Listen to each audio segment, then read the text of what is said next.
First year محض سبق number 15 علوم القرآن۔ بسم اللہ الرحمن الرحیم۔ رب اشرح لی صدری ویسر لی امری واحلل عقدۃ من لسانی یفقہوا قولی۔ رب زدنی علما رب زدنی علما رب زدنی علما۔ اللہم صلی علی محمد النبی الامی وآلہ وسلم تسلیما۔ السلام علیکم ورحمۃ اللہ وبرکاتہ۔ بیٹا آپ سب کیسی ہیں؟ خیریت سے ہیں؟ اللہ تعالیٰ آپ کو ہمیشہ اپنے حفظ و امان میں رکھے۔ بیٹا علوم القرآن کے ہم نے 3 ابواب پڑھ لیے تھے۔ آج ہم نے باب چہارم چوتھا باب پڑھنا ہے، ناسخ و منسوخ۔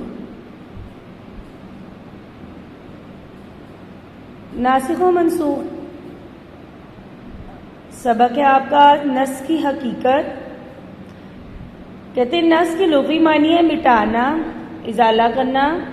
اصطلاح میں اس کی تعریف یہ ہے، رفع الحکم شرعی بدلیل شرعی، کسی حکم شرعی کو کسی شرعی دلیل سے ختم کر دینا۔ مطلب اس کا یہ ہے کہ بعض مرتبہ اللہ تعالیٰ کسی زمانے کے حالات کے مناسب ایک شرعی حکم نافذ فرماتے ہیں، پھر کسی دوسرے زمانے میں اپنی حکمت بالغہ کے پیش نظر اس حکم کو ختم کر کے اس کی جگہ کوئی نیا حکم عطا فرما دیتا ہے۔ اس عمل کو نسخ کہتے ہیں۔ نسخ سے کہتے ہیں کہ اللہ تعالیٰ کسی ایک زمانے کے حالات کے مطابق ایک حکم کو نافذ فرماتے ہیں اور پھر اپنی حکمت کے تحت اس حکم کو کیا کرتے ہیں، ختم کر کے نیا حکم عطا کرتے ہیں۔ اس عمل کو کیا کہتے ہیں؟ نسخ کہتے ہیں۔ ایک پرانا حکم ختم کر کے نیا حکم جاری کرنا، اس عمل کو نسخ کہتے ہیں۔ اس طرح جو پرانا حکم ختم ہوا اسے منسوخ، اور جو نیا حکم آیا جس نے آ کے اس کو ختم کیا ہے اس کو ناسخ۔ جو ختم ہو چکا، جو ختم کیا گیا وہ منسوخ، اور جو نیا حکم آیا اس کو ناسخ کہتے ہیں۔ نسخ کی عقلی و نقلی ثبوت۔ یہودیوں کا یہ خیال ہے کہ اللہ تعالیٰ کے احکام میں نسخ نہیں ہو سکتی، یعنی وہی کہتے ہیں کہ جو حکم ایک دفعہ آ چکا اللہ تعالیٰ اس کو تبدیل نہیں کر سکتے، کیونکہ ان کے خیال کے مطابق اگر نسخ کو تسلیم کر لیا جائے تو اس سے یہ لازم آتا ہے کہ معاذ اللہ تعالیٰ بھی اپنی رائے میں تبدیلی کر لیتا ہے۔ ان کا یہ کہنا کہ اگر احکام الہی میں نسخ و منسوخ کو تسلیم کر لیا جائے تو اس کا مطلب یہ ہے کہ پہلے اللہ تعالیٰ نے ایک حکم کو مناسب سمجھا تھا، بعد میں معاذ اللہ اپنی غلطی واضح ہونے پر اسے واپس لے لیا۔ اس اصطلاح کو بدا کہتے ہیں، جسے کیا کہتے ہیں؟ بدا کہتے ہیں۔ یعنی ایک حکم جیسے پہلے کوئی آرڈر دیا، وہ صحیح نہ لگا، اس کو ہٹا کر دوبارہ کوئی اور حکم دے دیا، تو یہ کہتے ہیں کہ یہ کیا ہے؟ نعوذ باللہ، اللہ تعالیٰ ایسا یعنی اللہ کے احکام میں ایسا نہیں ہو سکتا کہ اللہ تعالیٰ کوئی ایک حکم دے دیں اور بعد میں اس کو بدلیں۔ لیکن یہودیوں کا یہ اعتراض بہت ہی عام سا ہے، معمولی سا ہے، اور ذرا سا بھی غور کیا جائے تو اس کی غلطی واضح ہو جاتی ہے۔ اس لیے کہ نسخ کا مطلب رائے کی تبدیلی نہیں ہوتا، بلکہ ہر زمانے میں اس دور کے مناسب احکام دینا ہوتا ہے۔ ناسخ کا کام یہ نہیں ہوتا کہ وہ منسوخ کو غلط قرار دے، بلکہ اس کا کام یہ ہوتا ہے کہ وہ پہلے حکم کی مدت نفاذ متعین کر دے۔ یعنی جو پہلے حکم دیا ہوتا ہے اس کا یہ مطلب نہیں ہوتا کہ وہ حکم غلط تھا، وہ حکم صحیح تھا۔ نیا حکم جو آیا ہے وہ نئے حالات اور نئی ضرورت کے مطابق تھا۔ جو پرانا حکم تھا وہ جب تک نافذ رہا وہ حکم ٹھیک تھا، اس پر عمل کرنا ٹھیک تھا، ضروری تھا۔ جب نیا حکم آ گیا، پرانے کو ختم کر دیا، تو پھر نئے حکم پر عمل کرنا، اس کو نافذ کرنا ضروری ہوگا۔ جو پرانا ہوگا وہ ختم ہو جائے گا۔ ختم ہونے کا مطلب یہ نہیں کہ وہ پہلے غلط تھا، پہلے غلط حکم پر عمل کرتے رہے۔ اور یہ بتا دے کہ پہلا حکم جتنے زمانے تک نافذ رہا اس زمانے کے لحاظ سے وہی مناسب تھا، لیکن اب حالات کی تبدیلی کی بنا پر نئے حکم کی ضرورت ہے۔ جو شخص بھی سلامتی فکر کے ساتھ غور کرے گا وہ اس نتیجے پر پہنچے بغیر نہیں رہ سکتا، یہ تبدیلی حکمت الہیہ کے عین مطابق ہے، اور اسے کسی بھی اعتبار سے کوئی عیب نہیں کہا جا سکتا. یعنی یہ کوئی عیب نہیں ہے کہ اللہ تعالیٰ نے پہلے کوئی اور حکم دیا، اب اس حکم کی جگہ نیا حکم آ گیا. یہ کوئی عیب نہیں بلکہ اللہ تعالیٰ کی حکمت الہیہ ہے.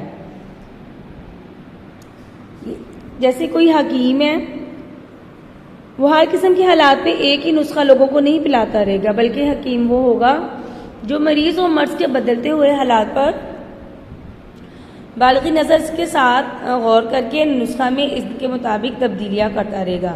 یعنی ایسا نہیں کہ وہ ہر ایک کے لیے ایک ہی نسخہ استعمال کرے. سر درد میں بھی وہی، پیٹ درد میں بھی، ٹانگوں میں درد ہے، کہیں درد ہے، ایک ہی نسخہ استعمال کرتا رہے. بلکہ کیا کرے گا، ہر ایک بیماری، ہر ایک مرض کو دیکھتے ہوئے وہ اپنا نسخہ، اپنی دوائی کیا کرے گا، بدلتا رہے گا.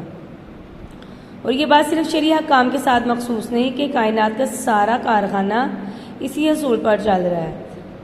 یعنی صرف احکامات میں نہیں ہے یہ اصول، بلکہ کائنات کا اگر نظام دیکھیں تو اس میں بھی یہی اصول چل رہا ہے. اللہ تعالیٰ اپنی حکمت بالغہ سے موسموں میں تبدیلیاں کرتا رہتا ہے. کبھی سردی، کبھی گرمی، کبھی بہار، کبھی خزاں، کبھی برسات، کبھی خشک سالی. یہ سارے تغیرات اللہ تعالیٰ کی حکمت بالغہ کے عین مطابق ہیں. اور اگر کوئی شخص اسے بدا قرار دے کر اس پر اعتراض کرنے لگے کہ اس سے معاذ اللہ خدا کی رائے میں تبدیلی لازم آتی ہے کہ اس نے ایک وقت سردی کو پسند کیا، بعد میں غلطی واضح ہوئی اور اس کی جگہ گرمی بھیج دی، تو اسے احمق کے سوا اور کیا کہا جا سکتا ہے. یعنی یہی معاملہ شرعی احکام کے نسخ ہے کہ اسے بدا قرار دے کر کوئی عیب سمجھنا انتہائی درجے کی احمقانہ بات ہے. اور ایسا شخص کیا ہے، حقائق سے نظر چرانے والا ہے، حقائق کو نظر انداز کرنے والا ہے. چنانچہ نسخ صرف امت محمدیہ کی خصوصیت نہیں ہے. یعنی یہ جو تبدیلیاں ہوتی نہیں ہیں یا حکم اللہ کی رضا کے مطابق بدلتے نہیں، یہ صرف آپ صلی اللہ علیہ وسلم کی امت کے ساتھ نہیں ہے، بلکہ پچھلے انبیاء علیہ السلام، پچھلی شریعتوں میں بھی یہ ناسخ و منسوخ کا سلسلہ جاری رہا، جس کی بہت سی مثالیں موجودہ بائبل میں بھی ملتی ہیں. مثلاً بائبل میں ہے کہ حضرت یعقوب علیہ السلام کی شریعت میں دونوں بہنوں کو ایک ہی وقت ایک ہی نکاح میں رکھنا جائز تھا، اور خود حضرت یعقوب علیہ السلام کی دو بیویاں لیا اور راحیل آپس میں بہنیں تھیں. لیکن حضرت موسیٰ علیہ السلام کی شریعت میں اسے ناجائز قرار دیا گیا. یعنی ان کی شریعت میں یہ جائز اور حضرت موسیٰ علیہ السلام کی شریعت میں یہ ناجائز. حضرت نوح علیہ السلام کی شریعت میں ہر چلتا پھرتا جاندار حلال تھا، لیکن حضرت موسیٰ علیہ السلام کی شریعت میں بہت سے جانور حرام کر دیے گئے.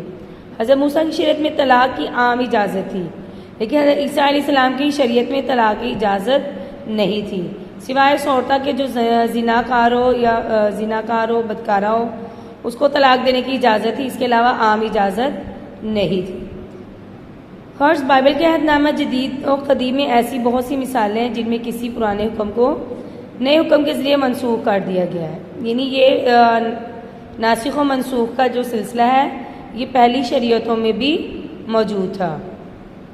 نسخ کے بارے میں متقدمین اور متاخرین کی اصطلاحات کا فرق. لفظ نسخ کے اصطلاح میں علماء متقدمین اور علماء متاخرین کے درمیان اصطلاح کا ایک فرق رہا ہے، جسے سمجھ لینا کیا ہے، ضروری ہے.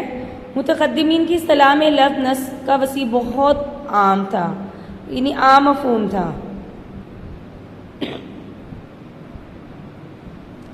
وہ اس میں بہت سی صورتیں داخل، یعنی وہ کہتے تھے اس میں بہت سی صورتیں ہیں اور جو بعد کے علماء کی اصطلاح میں نسخ نہیں کہلاتی تھی. مثلا متقدمین کے نزدیک عام کی تشخیص اور مطلق کی تقلید وغیرہ بھی نسخ کے حکم میں داخل تھی. یعنی اگر کسی ایک آیت میں عام حکم ہے اور دوسری آیت میں اس کو مخصوص کر دیا گیا ہے تو وہ اس کو بھی کیا کس میں شامل کرتے تھے، نسخ میں کرتے تھے. اس طرح کسی مطلق حکم سے تقلید آ گئی تو اس کو بھی وہ کس میں شامل کرتے تھے، نسخ میں کرتے تھے. چنانچہ اگر ایک آیت میں عام الفاظ استعمال کیے گئے اور دوسری میں انہیں کسی خاص صورت سے مخصوص کر دیا گیا تو علماء متقدمین پہلی کو منسوخ اور دوسری کو ناسخ قرار دیتے، جس کا مطلب یہ نہیں تھا کہ وہ آیت منسوخ ہو گئی. مطلب یہ ہوتا کہ پہلا حکم بالکل ختم ہو گیا بلکہ مطلب یہ ہوتا تھا کہ پہلی آیت سے جو عموم سمجھ آ رہا تھا، جو عام حکم تھا، وہ دوسری آیت نے کیا کر دیا، ختم کر کے اس کو خاص کر دیا۔ آیت منسوخ نہیں ہوتی تھی، حکم منسوخ نہیں ہوتا تھا، بلکہ یہ مطلب ہوتا تھا کہ جو عموم ہے، عام حکم تھا، وہ عام سے خاص ہو گیا۔ جیسے اللہ پاک کا ارشاد ہے لا تنکحوا المشرکات حتی یؤمن، مشرک عورتوں سے اس وقت تک نکاح نہ کرو جب تک وہ ایمان نہ لے آئیں۔ تو اس میں مشرک عورتوں کا لفظ عام تھا، اس میں ہر قسم کی مشرک عورتیں شامل تھیں، اس میں اہل کتاب عورتیں بھی شامل تھیں۔ لیکن ایک دوسری آیت نے آ کر کیا کیا والمحصنات من الذین اوتوا الکتاب، کہ تمہارے لیے حلال ہیں وہ عورتیں جو اہل کتاب میں سے باعفت ہیں، پاکیزہ ہیں، پاک باز ہیں۔ تو اس معلوم ہوا کہ پہلی آیت میں مشرک عورتوں سے مراد مشرک عورتیں تھیں، اہل کتاب نہیں، یعنی اہل کتاب سے نکاح جائز ہے، جو اس کے علاوہ جو بقیہ مشرکین عورتیں ان سے نکاح جائز نہیں۔ تو پہلی آیت کے عام الفاظ میں دوسری آیت نے کیا کر دی، تخصیص پیدا کر دی، اور یہ بتا دیا کہ ان الفاظ سے مراد مخصوص قسم کی مشرک عورتیں ہیں۔ متقدمین اس کو بھی نسخ کہتے ہیں، اور پہلی آیت کو منسوخ اور دوسری کو ناسخ قرار دیتے ہیں۔ اس کے برخلاف متاخرین کے نزدیک نسخ کا مفہوم اتنا وسیع نہیں ہے، یعنی اتنا عام نہیں ہے، اس میں اتنی وسعت نہیں ہے، وہ صرف اس صورت کو نسخ قرار دیتے ہیں جس میں سابقہ حکم بالکل ختم کر دیا گیا ہو۔ متاخرین کس کو نسخ کی صورت قرار دیتے ہیں، جس میں پہلا حکم بالکل ختم کر دیا گیا، وہ حکم سرے سے ختم ہو گیا۔ محض عام میں تخصیص یا مطلق سے تقلید پیدا ہو جائے تو اسے وہ نسخ نہیں کہتے۔ متقدمین کے نزدیک نسخ میں عام سے خاص، متعلق سے تقلید، یہ سب نسخ میں شامل تھا، لیکن متاخرین کے نزدیک نسخ وہی ہے جس میں حکم بالکل ختم کر دیا گیا ہو، عام سے خاص یا اس طرح کی کوئی اور اصطلاح استعمال وہ نہیں کرتے۔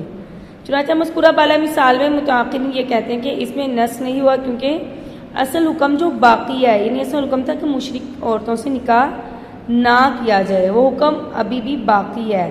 صرف اتنا ہوا کہ دوسری آیت سے یہ واضح ہو گیا کہ پہلی آیت کا مفہوم اتنا عام نہیں ہے، اس میں اہل کتاب عورتیں بھی داخل ہو جائیں، بلکہ وہ صرف غیر اہل کتاب کے ساتھ مخصوص ہے۔ یعنی پہلی آیت میں حکم بالکل ختم نہیں ہوا کہ مشرک عورتوں سے نکاح نہ کرنا اب بھی باقی ہے، بس دوسری آیت کی وجہ سے اس میں کیا ہو گئی، تخصیص پیدا ہوگی کہ اس میں اہل کتاب عورتیں شامل نہیں ہیں۔ اصطلاح کے اس فرق کی وجہ سے متقدمین کے نزدیک قرآن کریم کی منسوخ آیات کی تعداد بہت زیادہ تھی۔ متقدمین کے نزدیک تعداد بہت زیادہ ہے، وہ معمولی فرق کی وجہ سے بھی ایک آیت کو دوسری کو منسوخ، ایک آیت کو منسوخ اور دوسری کو ناسخ قرار دیتے ہیں۔ لیکن متاخرین کی اصطلاح کے مطابق منسوخ آیات کی تعداد بہت کم ہے۔ خلاصہ اس کا یہ ہے کہ جو متقدمین ہیں ان کے نزدیک نسخ کا جو مفہوم ہے وہ عام ہے، بہت وسیع ہے۔ ان کے نزدیک نسخ کا حکم مفہوم بہت وسیع ہے، اس میں وہ عام، خاص اور اس طرح کی بقیہ جو اصطلاحات ہیں وہ بھی شامل کر لیتے ہیں۔ اس وجہ سے ان کے نزدیک منسوخ آیات کی تعداد بہت زیادہ ہے، اور جو متاخرین ہیں ان کے نزدیک وہ صرف اس کو ناسخ اور منسوخ شمار کرتے ہیں جو حکم بالکل ختم ہو گیا ہو، اس لیے ان کے نزدیک منسوخ آیات کی تعداد بہت کم ہے۔ آپ نے بیٹا یہ اچھی طرح یاد کرنا ہے، نسخ کی تعریف اور مفہوم، اور یہ متقدمین اور متاخرین کے درمیان جو یہ معمولی سا فرق ہے، اس کو آپ نے یاد کرنا ہے۔ دعا میں یاد رکھیے گا۔ اللہ حافظ، فی امان اللہ، السلام علیکم۔